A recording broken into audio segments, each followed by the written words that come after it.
कल से सुबह 5 बजे उठूंगा, 5 वक्त की नमाज पढ़ूंगा, कम से कम आधा घंटा रनिंग पे जाऊंगा, रोज 100 पुशअप्स लगाऊंगा, 4 घंटे बिना मोबाइल को हाथ लगाए सिर्फ और सिर्फ पढ़ाई करूंगा, यूट्यूब का चैनल और इंस्टा पे रील्स बनाऊंगा। बस आज ये आखिरी सिगरेट है यार, इसके बाद तो ये डब्बा बिन में जाएगा।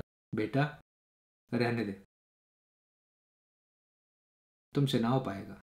इस दुनिया की इस स्टेज पे तकरीबन 7 अरब इंसान है। हर इंसान की अपनी एक कहानी है और उसकी इस कहानी में उसके अपने मसले हैं, उसके अपने इरादे हैं, उसके अपनी ख्वाहिशात हैं और उसके अपने चैलेंजेस हैं। और यही 7 अरब इंसानों में से एक कहानी है आपकी खुद की, जिसमें बेशुमार काश, अनगिनत प्लान्स, दिन रात बस ख्वाहिशों का मैदान। लेकिन जब तू ही खुद से ये कहेगा कि तुझसे ना हो पाएगा, तो मेरी जान तुझे कौन मुंह लगाएगा। हम सब जानते हैं कि हमारी जिंदगी में कौन से ऐसे काम हैं जो हमें नहीं करने चाहिए, और हम ये भी जानते हैं कि हमारी जिंदगी में कौन से ऐसे काम हैं जो हमें करने चाहिए। लेकिन हम ये जानते हुए भी कि जो काम हमें करने चाहिए, हम उनको ना करने के बहाने तलाश करते रहते हैं। आज टाइम नहीं है यार आज थोड़ा मसरूफ हूँ, अभी मूड नहीं है यार, और बहानों का मुगल आजम यार आज दिल नहीं कर रहा। और हम में से बहुत ज्यादा तादाद ऐसे लोगों की भी है जो अपने प्लान्स को एक्शन देने से इसलिए कतराते हैं कि लोग क्या कहेंगे। और जिस पे शायर ने क्या खूब कहा है, कुछ तो लोग कहेंगे, लोगों का काम है कहना। बेटा तुमसे ना हो पाएगा।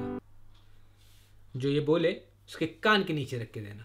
Well, not literally, but you get what I meant. Ford गाड़ी के तख्लीककार हेनरी फोर्ड यानी फोर्ड भाई ने एक बार कहा था कि अगर आपको लगता है कि आप कोई काम कर सकते हैं और अगर आपको लगता है कि आप वही काम नहीं कर सकते, तो ये दोनों ख्याल दुरुस्त है दोस्त। ये सारा का सारा आपकी सोच का लोचा है। असल में हमारी जिंदगी शुरू ही वहां से होती है जहां हमारी जिंदगी में चैलेंजेस आना शुरू होते हैं। ये चैलेंजेस या तो आपके हालात बनकर आते हैं, या आपके जहन में कोई ख्याल बनकर आते हैं, या आपके कानों में आवाज बनकर आते हैं कि बेटा तुमसे ना हो पाएगा। सर एडमंड हिलरी दुनिया के वो पहले इंसान थे जिन्होंने दुनिया का बुलंद तरीन पहाड़ माउंट एवरेस्ट क्लाइम किया था। सोचें, जब उन्होंने इस बात का इरादा किया होगा और इस सारे प्रोसेस के दौरान उनको उनके दोस्तों ने, उनके अपने रिश्तेदारों ने, उनकी फैमिली गैदरिंग्स में कितनी बार कहा होगा, बेटा रहने दे, तुमसे ना हो पाएगा। इसी तरह नील आर्मस्ट्रॉन्ग दुनिया का अजीब तरीन कारनामा अंजाम दिया, चांद पे पहला कदम रखा। जरा सोचें, उसको भी उसके अपने दोस्तों ने, मोहल्ले के फारिग चचाओं ने,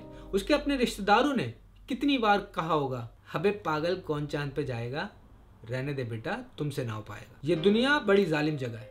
जब तुम कुछ नहीं कर रहे होगे तो लोग तुमसे कहेंगे यार इससे तो कुछ होता ही नहीं है, और जब तुम कुछ कर रहे होगे तो वो तुमसे कहेंगे बेटा तुमसे ना हो पाएगा। और ये हैं वो सारे एक्सटर्नल फैक्टर्स जो आपको कंट्रोल करना चाहते हैं कि लोग मेरे बारे में अच्छा सोचें, और अगर मुझसे कुछ गलत हो गया तो लोग मेरे बारे में क्या सोचेंगे। और एक है आपका इंटरनल फैक्टर, और ये वो है कि जब आप कभी किसी चीज को बहुत दिल से करना चाहते हैं और आपने किसी चीज का बहुत शिद्दत से इरादा बना रखा होता है, तो ये आपसे चिल्ला चिल्ला कर कहता है कि रहने दे बेटा, तुमसे ना हो पाएगा। कमाल की बात तो ये है कि जिस चीज को आपको कंट्रोल करना ही नहीं चाहिए, आपका एक्सटर्नल फैक्टर, आप हमेशा उसी को कंट्रोल करने की कोशिश में लगे रहते हैं। और जिस चीज को आपको कंट्रोल करना चाहिए, आपका इंटरनल फैक्टर, जो किसी भी आपके एक्सटर्नल फैक्टर से जरा सा भी इन्फ्लुएंस नहीं होना चाहिए, आप हमेशा उसी को कंट्रोल करने की कोशिश में लगे रहते हैं। एक बहुत ही शानदार फिल्म है जिसका नाम है द परस्यूट ऑफ हैप्पीनेस। इस फिल्म के एक बड़े ही शानदार और सबक आमूज सीन में विल स्मिथ का बेटा अपने बाप के साथ यानी विल स्मिथ के साथ बास्केटबॉल खेल रहा होता है। खेल के दौरान विल स्मिथ अपने बेटे को अननोइंगली डिमोरलाइज करते हुए ये कह जाता है कि बेटा हो सकता है बड़े होकर तुम भी शायद उतने ही बेकार खिलाड़ी हो जितना बेकार मैं बचपन में हुआ करता था। बेटे को यह बात शदीद नागवार गुजरती है और बेटा खेल रोक के दूर चला जाता है। ये देख के विल स्मिथ को मलामत का एहसास होता है। विल स्मिथ अपने बेटे के पास जाता है और उससे कहता है कि बेटा मुझ समेत कभी भी किसी को यह कहने की इजाजत मत देना कि तुमसे ना हो पाएगा। मेरा ख्याल है विल स्मिथ ने यह बात आधी कही। इस बात को मुझे लगता है कुछ यूं खत्म होना चाहिए था, कभी किसी को यह कहने की इजाजत मत देना कि तुमसे ना हो पाएगा, बल्कि जो तुमसे ये कहे उससे कहना चल बेटा चाइनीज हो जा, बंदा यही करके दिखाएगा। आदाब।